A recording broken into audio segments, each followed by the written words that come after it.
We come into the VIP guest room. This was a fun room to do along with the client. We did a small kitchenette in the VIP guest suite for the guests that were staying here with some little features of home, small refrigerator, drawers for their clothes,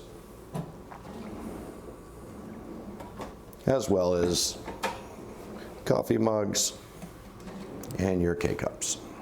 Coming through, you'll notice we have wood floors in the bathroom, not your most common thing, but we did end them into the wet zone so that we did have an area of tile as you were coming in and out of the shower. We have the modern floating aspect of the cabinets with the backlit LED lights. We have the electric mirrors with the light illumination on the mirrors. We have this grand shower, which I used a very thin tile, a very large format thin tile. It's a specialty tile that we imported specifically for this project.